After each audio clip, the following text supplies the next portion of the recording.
I'm Jessie Barnett. I've been an Easton resident for about 20 years now, and I'm very excited to have some of my photography being shown at the Art Co-op Gallery here in town. These particular photos are specifically concert photography.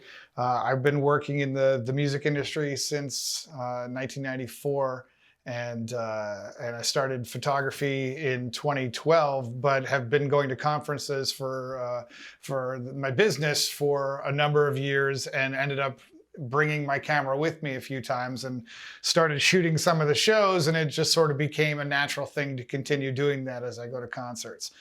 So a number of these are from conferences that I've been at for work, and then the rest are artists that I've seen locally here, either in Boston or in the case of the Lone Bellow here during the pandemic on Cape Cod at a drive-in. I got into photography about a dozen years ago. I've been working from home for over 20 years. And after realizing it was stressful and I was never leaving the house, I decided that I needed a hobby that would specifically get me out of the house. That would make me leave and go outside, and I just started photography as a way to leave the house and not think about work. And then of course I ended up making it part of my work. Mostly I've been self-taught, but I've taken a couple different classes. I took one class on portrait lighting. I've taken another class from Eric Lothrop on the architecture of Easton.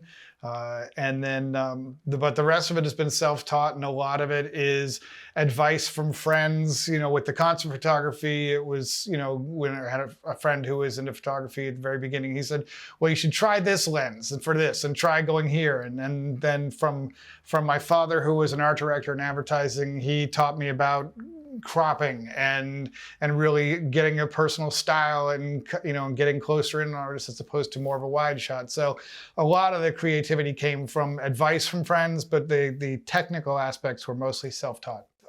With artists that I've seen before, you kind of can tell when they're going to be doing certain things. You know that Grace Potter is going to be kicking up her leg at some point and rocking out, and her hair is going to go flying, and she's great for that. I've shot Charlie Crockett before, and I know he tends to look down and does a thing with the side with a guitar. Some of the things though, are just caught in the moment. I have a shot here of Sugar Ray Rayford. That was the particular photo. I love it. It's just got this drip of sweat going down his head, but that was taken right before he started his set, and he was just on stage checking sound and waiting to begin, and it just happened to capture the moment, and I just liked the shot afterwards. So it's a lot of knowing an idea of what to look for, but then just being ready to just capture something that you didn't expect. I would say it's you refer to it as shoe money. It's the phrase in my house is the hobby funds the hobby. Anything that I sell, I feel free to use that money on buying new equipment and new things. I do, like I said, I do portraits as well. And so that I never feel guilty about spending the money to upgrade my, my camera stuff and my lighting stuff, if that's money I'm making from doing that. But my regular job is what pays the regular bills.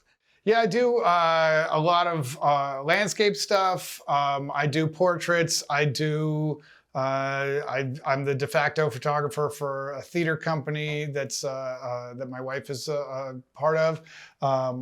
And also I have a regular series that I've been working on of what I call beach blurs, which are different Cape Cod beaches, but shot while panning the camera. So it's blurred in motion, and it's just a different way to look at Cape Cod beaches. And I got an ongoing series of those.